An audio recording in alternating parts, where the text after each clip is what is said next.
Well, good morning and welcome to the 2026 Honda Africa Twin. Believe it or not, this motorcycle has been in production for over 10 years now, which is crazy. So in this video we're going to find out whether this is a case of if it ain't broke, don't fix it, you know, it's good enough, it's solid, it's proven, or after over 10 years in production, it's time for an update. So in this video, we're going to ride it on the highway to talk about the comfort. We're going to ride it through town to talk about the daily ability, about the livability of this motorcycle. And then finally, we're going to ride it through some twisty roads to see if it's any fun to ride. But before we do any of that, I do want to disclaim this video with this is not going to be an off-road review. I think most people are going to use this motorcycle as an all-rounder, as a commuter, as just something to have fun with on a day-to-day basis, so on the road. So that being said, let's put on some gear and I'll talk you through this thing. Alright, so the 2026 Honda Africa Twin. This is the DCT Adventure Sport version, so basically the top of the line version you can buy. This starts around 24,000 euros. Some quick differences about the Adventure Sport and the regular version. This one has adjustable suspension, which you can tell by the wires over here. It's got a smaller front wheel, so this is 19 inch instead of 21 inch, which you get on the base version. You get a bigger tank, you get bigger wind protection. Oh yeah, and the seat is a little bit lower. So basically how you can see it is the Adventure Sport version. So this version is the more touring, more road biased version. And then you can view the base model as a lighter, smaller, more off-road focused version. So for me personally, I would go for the base version in the DCT because I do love the automatic transmission on this. But I don't think I need all the extra fuel range, wind protection, electronic suspension. That's a little bit overkill for me. So now let's hop on this thing. We'll go for a ride on the highway and I'll tell you about the comfort.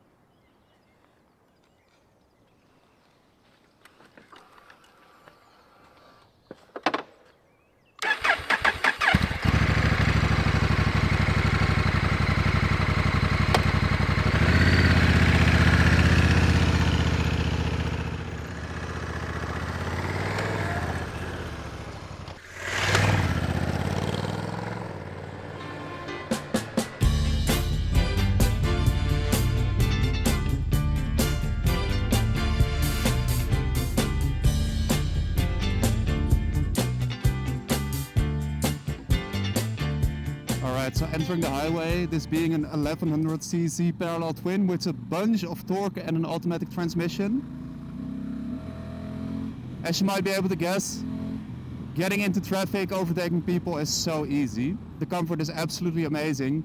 The riding position is just about perfect for me. The windscreen is really good, the wind coverage is really good. But yeah, the handlebars just in a perfect position, even being 185 centimeters. The legroom on this bike is totally fine. I've spent about 2 hours on the highway so far. And the seat is also really nice. This also has a really nice and large fuel tank, so it has 25 liters of fuel in there. And let's see, my consumption since picking this thing up has been 5.4 liters per 100 kilometers. And I'll put the conversion for you up right now, which I think for this kind of bike is actually pretty economical. And also gives you a lot of range when you combine it with a larger fuel tank. This also comes with cruise control as standard. Both on base version and this Adventure Sport model, both get cruise control as standard, which I think is really nice. This also has heated grips, also something I really love. You also have this full TFT dash with Apple CarPlay and Android Auto functionality. But I'll talk about that a little bit more later because I definitely do have some gripes. So the Africa Twin gets flying colors on the highway, on the comfort. But how does it perform around town? Let's pull off this highway and I'll tell you.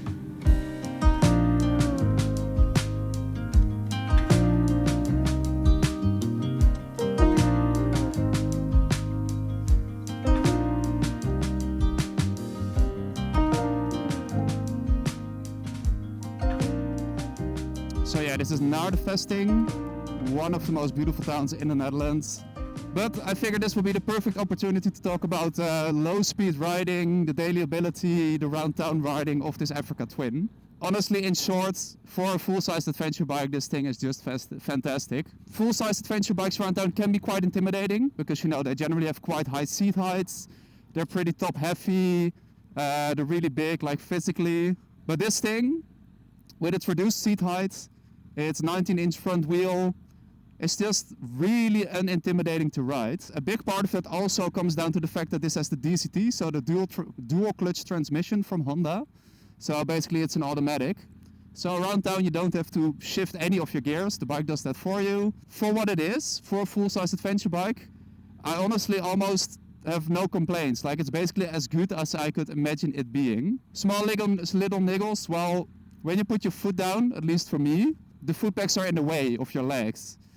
I think Honda might have done this because of the standing seating position. So if you are going to be riding off-road, they had to put the seat packs in this position to get the right riding position. But when you are riding around town and you have to put your feet down a lot, it is just a little bit awkward because the foot pegs are just exactly in the way where you would want to put your legs. Other than that, just a small little niggle is the fueling is not perfectly smooth. Don't get me wrong, it's very smooth, it's definitely good enough. But if I were splitting hairs, I would definitely prefer the throttle response to be just a little bit smoother. Yeah, it's just so easy. And yesterday I spent more than an hour in traffic, and today, this morning as well. And I just have to say, even when maneuvering this thing around such tight traffic and stressful scenarios, you know, just exactly where we'd expect a bike to like this to feel a little bit cumbersome and a little bit heavy and to show its weight. This thing is just easy.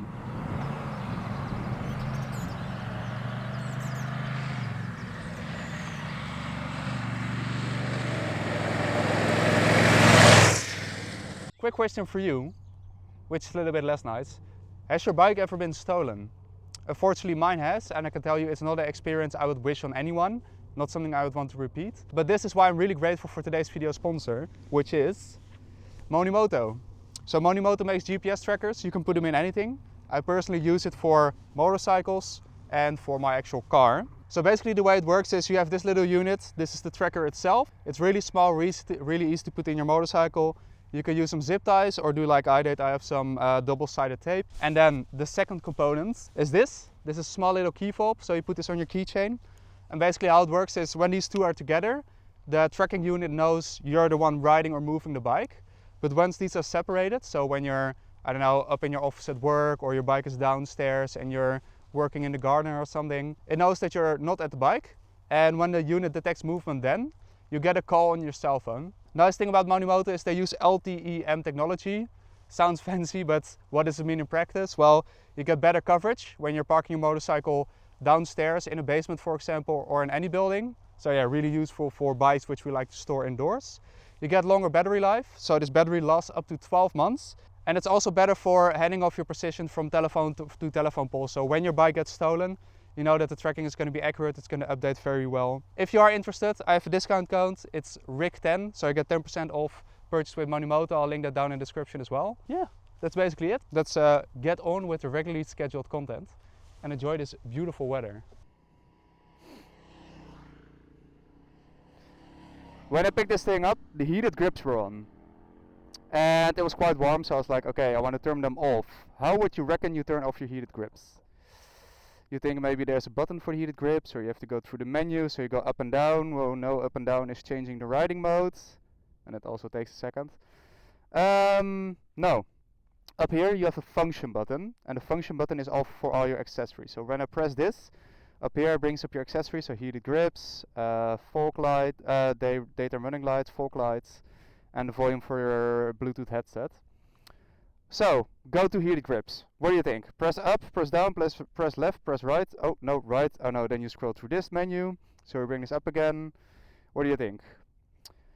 Correct answer. Over here there's another function button, but this one allows you to scroll. So you press this function button, then you have to use this function button to cycle through the heated grip modes. And then you want to exit, so you press this. And nothing happens. You just have to wait for the menu to disappear. This whole switch cluster does not interact with the function menu. I get why Honda's done this. I mean, it's cheaper to implement one function switch and a menu that's cheaper than implementing all of the buttons physically on the switchgear. But I just think it's not intuitive at all. And if you would do it this way, I would just integrate it in the menu with all of these switches. instead of adding two entirely separate switches which also work independently of each other. There's also no riding mode button, so like I said, you have to press up and down to switch to ride mode. Again, not a huge deal, but I just think that this could all have been done a lot smoother. The Apple CarPlay as well, so you have a USB port over here, is wired, which I think is a big mistake. The implementation actually works pretty well. You just plug in your phone and it's up there and it's just like in your car. But I don't know, why would you make it wired? Because the whole thing you would say is you can replace one of these phone mounts with your Apple CarPlay, so you don't have to have your phone on the handlebars. But because it's wired, you have to either run a wire into your jacket or into your pants on your phone, or you have to have your phone up here anyways. I don't know, it's just ugh. And then another gripe, when you're riding like this and you have your hands on the handlebar, the switchgear is so thick, like I can't reach all of these buttons when I'm wearing gloves. When I'm riding and for example holding the brake like this when you're riding through traffic, you can't really reach these things. Same for the cruise controls. Sometimes I found myself using my left hand to do the cruise control buttons, which I think is such a shame because, you know, I think in the basic this is such a cool bike, and the basis is of course, like I said, from 2015, and you can tell that Honda has really nailed the basics of this bike, so they know how to make the chassis. The engine is really wonderful. So that's like the 2016 Africa Twin. But when you get to the 2026 Africa Twin with all the technology, I think it needs more refinement, you know. I think the functionality is good if you like to have this sort of thing, but Honda just needs some more time to figure out like how to implement it all so that it works in a user-friendly way.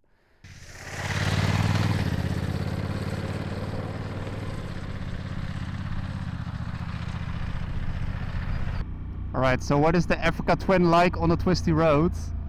Honestly, it's fantastic, like surprisingly so. I have the bike in my user mode now, so it's a little bit more aggressive, but with a decently soft suspension. And I have the gearbox in manual. You can also put it in sport and leave it in like automatic sport setting. For me, the standouts are first of the engine. It sounds so good, like I don't know how Honda has got this through the Euro regulations, like with all the strict laws about sound these days. Most ooh, that's a lot of gravel. Most motorcycles sounds like vacuum cleaners, but this is such a nice bark, and especially once you get to the mid-range.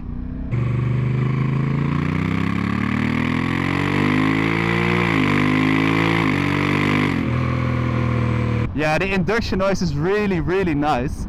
It's got a nice amount of torque, good power delivery. Throttle response once you get higher up in the RPM is pretty smooth.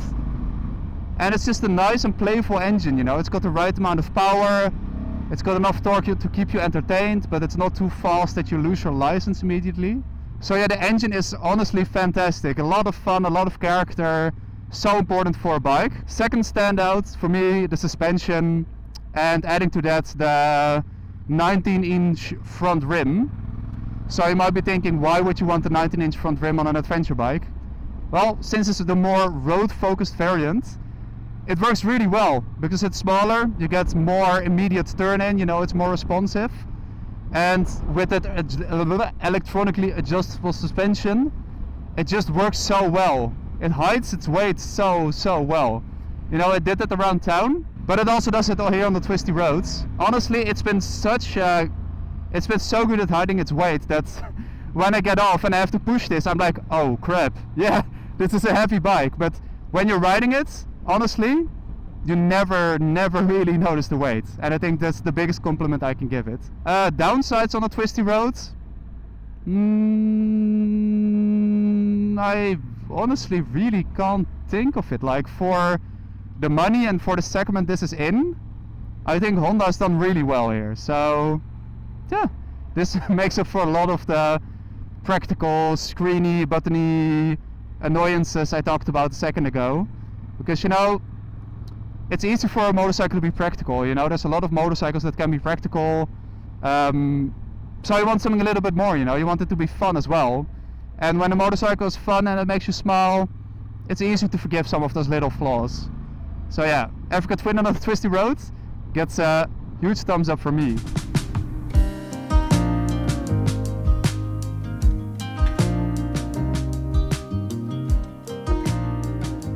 Okay, so conclusion time for the 2026 Honda Africa Twin. So what do I make of it? Well, maybe this was to be expected, but Concerning the bike has been in production for over 10 years now, you can definitely still feel that there's a little bit of old school bass in there. You know, the engine, the chassis, it's just a really nice sweet spot in between like being modern enough but still offering some character, you know, that some of the entirely new modern bikes don't really offer. But then you have the huge contrast with all of the stuff that happens in a cockpit, so all of the electronics. To me, I don't really put much value on that stuff. All I personally need is cruise control and heated grips.